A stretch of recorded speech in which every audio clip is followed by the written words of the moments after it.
जय जय Shri Radhe. Hello students, आज हम आपके सामने लेके आए हैं पादप जल संबंध से बचे हुए कुछ टॉपिक्स हैं जो आपके एक्सप्लेनेशन के लिए रह गए हैं। उनको मैं एक बार आपको समझाने की कोशिश करता हूँ। तो हमारी क्लास का नाम है JSR बायोलॉजी और आप कंसल्ट करने के लिए हमें इस नंबर पे कॉल कर सकते हैं 8384981800। ठीक है, हम शुरू करते हैं बिना टाइम वेस्ट किए। पहला टॉपिक है पारगम्यता। जैसा कि आप जानते हैं, पारगम्यता का अर्थ होता है आर पार किसी भी अणु या आयन की विलय की गति या व्यवहार के आधार पर हम पारगम्यता का आकलन करते हैं और यह व्यवहार के आधार पर 4 प्रकार की होती है या हो सकती है।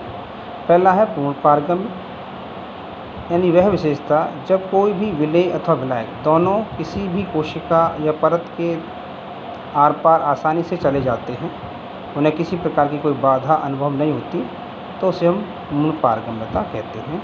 ऐसा प्राय निर्जीव कोशिका वृत्ति में देखने को मिलता है। ठीक है, नेक्स्ट है अपारगम्यता।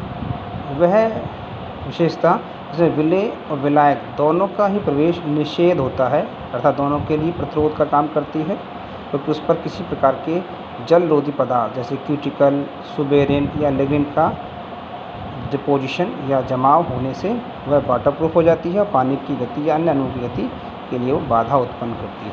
ठीक है, नेक्स्ट है स्टूडेंट्स अर्ध पारगम्य झिल्ली, यानी ऐसी झिल्ली जिसमें केवल विलायक के जल के अणु ही आर पार जा सकते हैं, जबकि विलेय अथवा विलेय के लिए वो निषेध होती है, अर्थात विलेय के अणु उसमें से आर पार नहीं हो सकते। इस प्रकार की झिल्ली अर्धपारगम्य कहलाती है और अर्धपारगम्य झिल्ली के द्वारा परासरण की गति को दर्शाया जाता है। इसमें कुछ झिल्ली हैं पॉर्चमेंट झिल्ली, बकरेकाशय, सेलोफोन की झिल्ली, यानी ये झिल्ली सेलोफोन की आपको डायलिसिस में काम आती है। जहाँ डायलिसिस की क्रिया होती है वहाँ पर अर्धपारगम्य झिल्ली का ही यूज़ किया जाता है। नेक्स्ट है चयनात्मक पारगम्यता। अब चयन करना एक जीवित लक्षण होता है, इसलिए चयनात्मक पारगम्यता को एक जीवित कोशिका झिल्ली या प्लाज्मा झिल्ली द्वारा दर्शाया जाता है। इसके अनुसार वो किसी भी अणु अथवा आयन को अपनी आवश्यकता के अनुसार कोशिका के बाहर अथवा भीतर प्रवेश देती है और या मार्ग देती है। ठीक है, अब कुछ दाब हैं या बल हैं जो जल की गति के कारण कोशिकाओं में देखे जाते हैं। उनको मैं यहाँ संक्षेप में समझाने की कोशिश कर रहा हूँ, आप ध्यान दीजिएगा। पहला है परासरण दाब। तो जैसा आप समझ सकते हैं कि वह दाब जो परासरण क्रिया के दौरान उत्पन्न हो उससे परासरण दाब कह सकते हैं। इसी के परिणामस्वरूप पानी की या जल की गति होती है।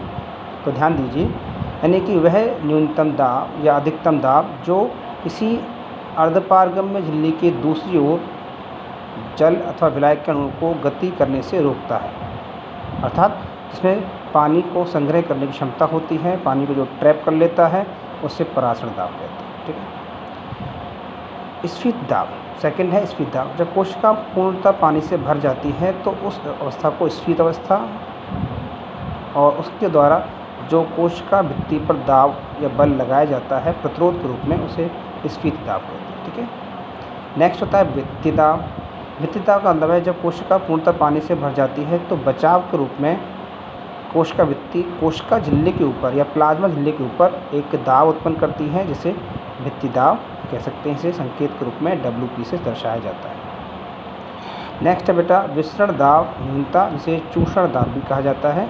विसरण दाब जो है वो एक मैथमेटिकल संबंध के आधार पर समझ सकते हैं कि OP और TP यानी कि परासरण दाब और स्फीत दाब के अंतर को DPD या विसरण दाब न्यूनता कह सकते हैं।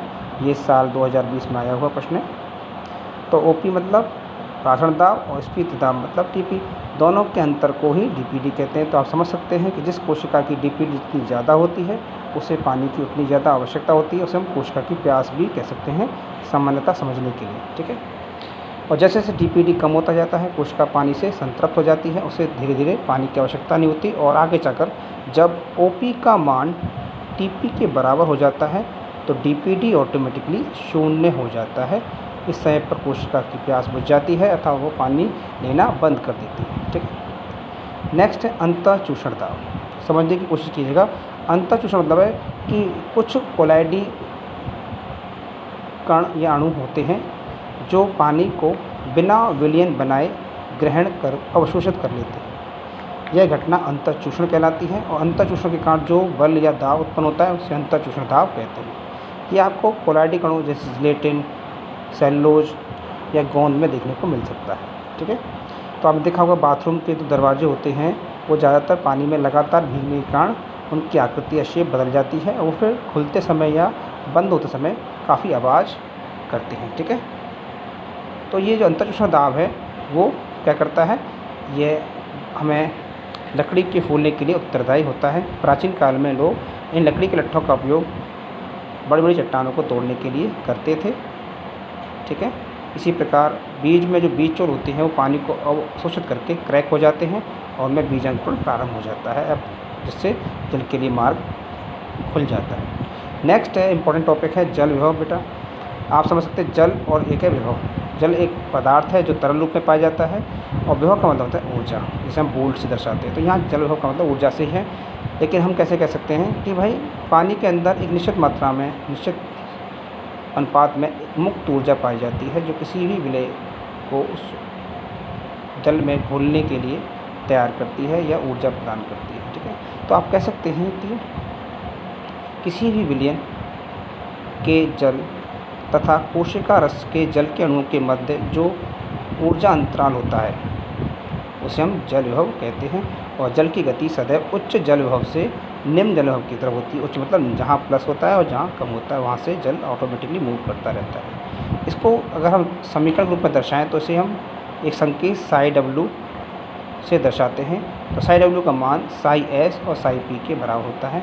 यहाँ साई एस पराशरण विभव को दर्शाता है और साई पी दाब विभव को दर्शाता है। ये दोनों कारक अंतिम रूप से जल विभव को प्रभावित करते हैं। इसमें से पराशरण विभव जल विभव को ऋणात्मक रूप से प्रभावित करता है अर्थात इसकी उपस्थिति में जल विभव कम हो जाता है, जबकि जो दाब विभव होता है उसकी उपस्थिति में जल विभव जो होता है वो बढ़ जाता है। इसे धनात्मक कारक कह सकते हैं। ठीक है, और दोनों कारक का उच्चतम मान 0 होता है, इसीलिए जल विभव का उच्चतम मान 0 माना जाता है। ठीक है, और जल विभव को मापने के लिए इकाई यूज़ करती है, दाब की इकाई बार या पास्कल काम में ली जाती है। और इसका जो पहला कॉन्सेप्ट था वो सबसे पहले स्लेटियर तथा टॉयलर द्वारा दिया गया। हम आशा करते हैं बेटा आपको समझ में आया होगा। किसी प्रकार की कोई क्वेरी हो तो आप हमें इस दिए गए कॉन्टैक्ट पर कॉल कर सकते हैं। और ठीक है बेटा, बेस्ट ऑफ लक। आपको समझ में आए इसको एक 2 बार देखिएगा। ठीक है, मैं साथ में इसका फ़ोटोकॉपी भी आपको मैं सेंड कर देता हूँ। Thank you, Radhe Radhe.